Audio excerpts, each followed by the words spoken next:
بخیر هاتن kanala Dirok Art. İroa melekolin bikin ka gelo nuçiya Mirina Benjamin Netanyahu derobuanna.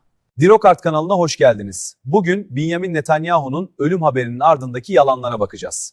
Merhaba, manşetlerin ardındaki kaynak materyalleri masaya yatırdığımız analizimize hoş geldiniz. Bugün modern savaş ve dezenformasyonun tam kesişim noktasında yer alan çok ilginç bir olayı, İsrail Başbakanı Benjamin Netanyahu etrafında dönen o tuhaf söylentileri inceliyoruz. Şöyle düşünün, son derece çetin bir askeri çatışmanın tam ortasındasınız ve birdenbire bir dünya lideri hakkında şok edici bir iddia sosyal medyada adeta bir orman yangını gibi yayılıyor. İşte her şey böyle başladı. Ve sosyal medyayı kasıp kavuran o soru işte buydu. Netanyahu öldü mü? Peki durup dururken bu nereden çıktı? Her şey başbakanın yaptığı bir online basın toplantısının videosuyla başladı. Peki insanları bu kadar şüpheye düşüren neydi? Aslında her şey küçük detaylarda gizliydi. Mesela videodaki bulanık bir görüntüde Netanyahu'nun elinin 6 parmaklı gibi görünmesi ya da tüm ülkede sirenler çalarken onun bulunduğu yerden hiç ses gelmemesi gibi tuhaflıklar. İşte bu gibi şeyler videonun yapay zeka ile üretilmiş bir deepfake olabileceği iddialarını bir anda alevlendirdi. Bu küçük ama akıl kurcalayan detaylar küresel bir komplo teorisini başlatmaya yetti de arttı bile. Tabii bu söylentiler çığ gibi büyüyünce İsrail hükümetinin de dezenformasyonla mücadele etmek için hemen harekete geçmesi gerekti. Artık gerçeği kanıtlama zamanı gelmişti. İlk tepki Başbakanlık ofisinden geldi. Çok kısa ve net bir açıklamayla "Bu haberler yalandır, Başbakanın durumu iyidir" diyerek iddiaları kesin bir dille yalanladılar. Ama bu tek başına yeterli olacak gibi değildi. Ve işte en etkili, en akılda kalıcı cevap bizzat Benjamin Netanyahu'nun kendisinden geldi. Bir kafeye oturup çektiği videoda gayet sakin bir şekilde kameraya gülümsedi, iki elini de havaya kaldırdı ve beşer parmağını gösterdi. Yani adeta bütün o dezenformasyonla dalga geçen inanılmaz zekice ve tamamen görsel bir hamleydi bu. Videodaki mesajı da aslında iki yönlüydü. Bir yandan halka "merak etmeyin, her şey yolunda" diyerek moral veriyordu. Ama diğer yandan da korunaklı alanlara yakın durun uyarısıyla bütün bu karmaşanın ortasında devam eden o savaş gerçeğini de acı bir şekilde hatırlatıyordu. Peki bu söylenti neden bu kadar hızlı ve etkili bir şekilde yayıldı? Bu sorunun cevabını anlamak için olayın yaşandığı zamana, yani Kükreyen Aslan Operasyonu adı verilen o yüksek riskli askeri harekatın tam ortasına gitmemiz gerekiyor.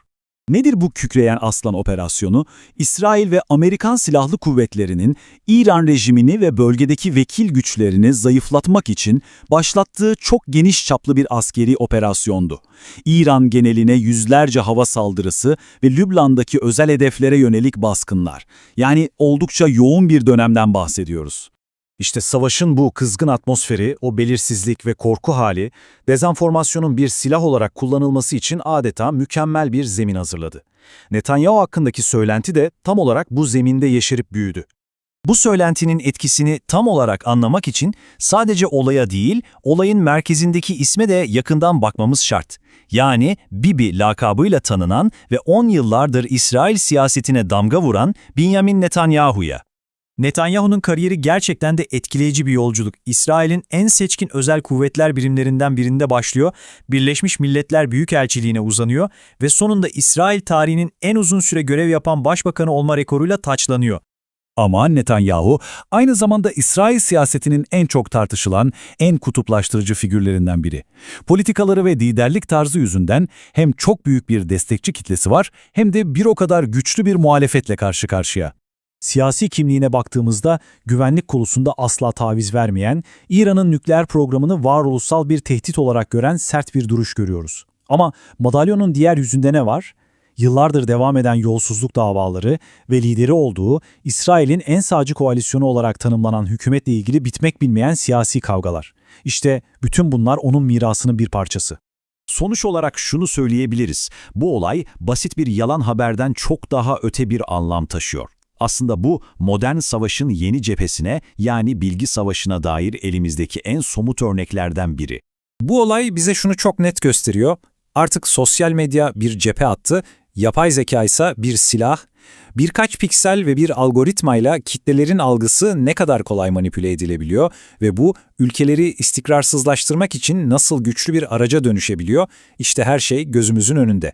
Ve bu olay aslında hepimizin yüzleştiği o büyük sorunu bir kez daha ortaya koyuyor.